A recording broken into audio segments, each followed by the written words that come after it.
¿A quién dejó de creer? Aún me acuerdo de la primera vez que me miré al espejo. Y no reconocí a la persona que tenía delante. No había cambiado mi cara. Ni mi voz. Ni siquiera mi forma de vestir. Pero había algo diferente. Era la manera en la que me miraba. Como si hubiera dejado de creer en mí. Durante mucho tiempo intenté entender de dónde venía esa sensación. Y creo que empezó mucho antes de darme cuenta. Empezó con pequeñas palabras. Con comentarios que parecían no tener importancia. Con personas cuya opinión pesaba demasiado para mí. Personas a las que quería. Personas que creía que siempre iban a estar de mi lado. Sin darme cuenta. Empecé a ver mi reflejo con sus ojos y no con los míos. Cada crítica se quedaba conmigo más tiempo del que debía. Cada comparación hacía un poco más pequeña la confianza que tenía. Y llegó un momento en el que dejé de preguntarme quién quería ser. Empecé a preguntarme quién esperaba el mundo que fuera. Y así, casi sin hacer ruido, dejé de creer en la única persona que nunca debería haber puesto en duda. A mí mismo. Y ocurrió algo de lo que no me di cuenta hasta mucho tiempo después. Cuanto menos creía en mí, más necesitaba que los demás creyeran por mí. Empecé a buscar aprobación en todas partes.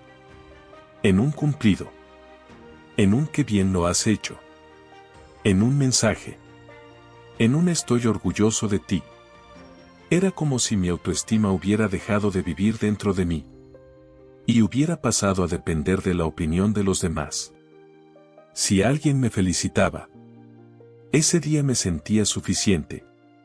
Pero si nadie decía nada, volvía a pensar que quizá no valía tanto como intentaba convencerme. Y eso era agotador. Porque vivía pendiente de gestos que no podía controlar. De palabras que quizá nunca llegarían. Y necesitar que alguien me dijera que estaba bien hecho para sentir que realmente había merecido la pena. Y poco a poco, dejé de vivir para sentirme orgulloso de mí. Empecé a vivir intentando no decepcionar a los demás. Y cuando llegas a ese punto, ya no eres tú quien dirige tu vida. Son las expectativas ajenas las que empiezan a decidir por ti. Y lo peor de todo, es que cuanto más intentaba que las cosas salieran bien, peor acababan saliendo. Era como vivir atrapado en un bucle. Un bucle que, de verdad, no le deseo a nadie. Porque cuanto más miedo tenía a equivocarme, más nervioso me ponía. Y cuanto más nervioso estaba, más errores cometía. Entonces volvía a pensar que el problema era yo. Y eso hacía que confiara todavía menos en mí. Así una y otra vez. Sin descanso. Recuerdo preparar las cosas una y mil veces. Pensar demasiado cada palabra antes de decirla. Buscar el momento perfecto para hacer cualquier cosa. Como si pudiera controlar cada detalle para evitar volver a fallar. Pero la vida no funciona así. Y cuanto más intentaba tener el control, más sentía que todo se escapaba de mis manos. Hasta las cosas que antes hacía sin pensar. Empezaron a pesarme. Tomar una decisión. Hablar con alguien. Empezar un proyecto. Todo parecía convertirse en una prueba. Porque ya no estaba haciendo las cosas con ilusión. Las hacía con miedo. Miedo a volver a demostrarme que no era suficiente. Y creo que ese fue el momento más duro. Cuando dejé de confiar en mí. Y empecé a creer más en mis miedos que en mis posibilidades. Y durante mucho tiempo pensé que todo cambiaría el día en que volviera a confiar en mí. Esperaba despertarme una mañana. Mirarme al espejo. Y sentir otra vez esa seguridad que había perdido. Pero ese día nunca llegó. Porque nadie recupera la confianza esperando. La recupera haciendo. Y fue ahí donde entendí algo que me habría gustado descubrir mucho antes. No tienes que creer en ti para dar el primer paso.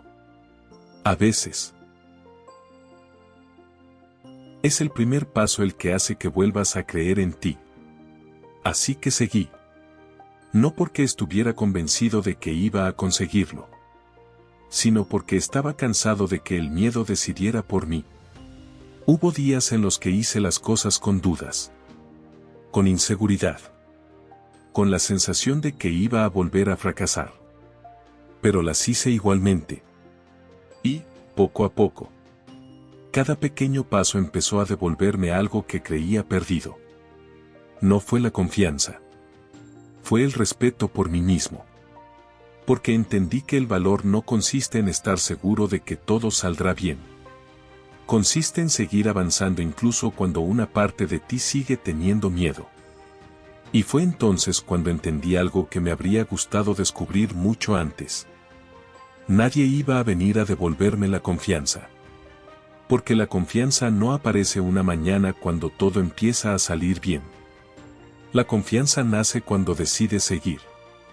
Aunque todavía no esté seguro de poder hacerlo. Empecé a dar pequeños pasos.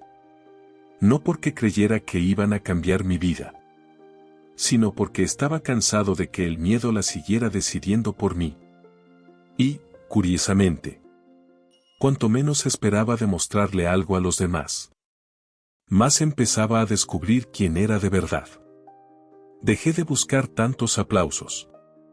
Dejé de necesitar que todo el mundo estuviera de acuerdo conmigo. Y empecé a hacerme una pregunta mucho más importante. ¿Estoy orgulloso de la persona que fui hoy? Porque al final, la única aprobación que realmente iba a acompañarme toda la vida era la mía. Y no. Todavía hay días en los que dudo. Todavía hay días en los que esa voz vuelve a decirme que quizá no soy suficiente. Pero ahora ya no la escucho igual. Porque he aprendido que no todo lo que pienso es verdad. No vi a alguien que necesitaba convencer al mundo de que valía. Vi a alguien que, poco a poco, estaba aprendiendo a creer en sí mismo otra vez. Y quizá eso sea creer de verdad. No pensar que nunca vas a caer, sino mirarte después de cada caída. Y seguir eligiéndote una vez más. Con cariño. El pingüino que dejó de buscar respuestas en los